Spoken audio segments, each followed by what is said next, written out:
There's certain places in Africa people believe. Like, for those who don't believe me, go to Google or YouTube it.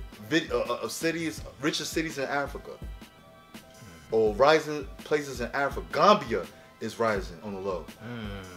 You know, and you got, funny you talk about the relationship between indigenous people here and over there. You got indigenous people who was born and raised in the South, or who got family down south, whatever, or wherever they come from, moving to West Africa, and they're like, I ain't going back to America. Yeah, I've heard about that. They ain't going back. That's what I'm saying. They ain't going back. Man, and this is what something that Akon said. Like there's, you know, there's some brothers and sisters here had bad experience. Yeah. But from what I heard, a lot of brothers and sisters over here that's moving over there, they ain't coming back. Yeah, I'm they saying coming back.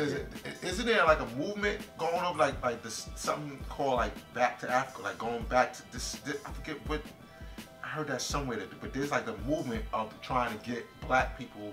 Yeah, there's a little movement. Getting black people to get to go back to that. Yeah, there's a little movement. There's one country in West Africa that's welcoming brothers and sisters over here back home. Right. That come back home. Come home.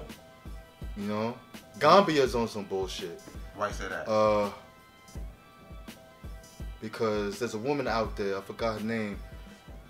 If you're not a citizen of Gambia, supposedly, I don't know if they changed the law, but last time I checked, if you can only own land in Gambia. If you're not a original resident in Gambia and you own land, you can only own land up to 30 years. So that means you can't pass it to your kids or your grandkids, or they strip it from you. Yeah. They're on some. They do that to other Africans too. It's not just. Where they get that policy from?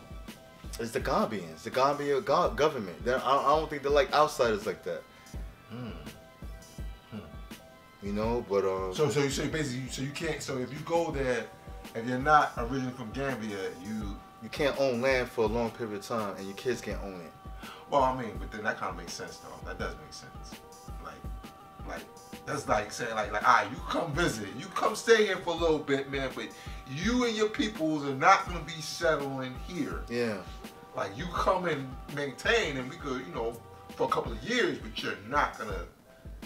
I mean, you could live out there if you're an outsider, but you have to pay rent, pay mortgage. Of course, that's just like anywhere, right? But you can't own land for too long. Can't own. That's crazy. I mean, I mean, it sounds crazy, but I don't think that like. I think that kind of protects the land. It protects the culture. It protects the people kind of way. Like, you know, like you can't be here for too long, man. Like we'll accept you. You just can't be here for too long. What's wrong with that? Like you could you pay rent and all that, live here and visit. You know what I mean? But other than that, like you got to go. Like you can't. Yeah, you could stay, but you can't just own. You can't own land. Right.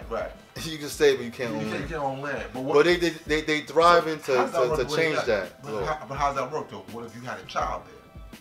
Then the child becomes a citizen. I think that's an exception. That's an exception. So now the child can own land. Can own land.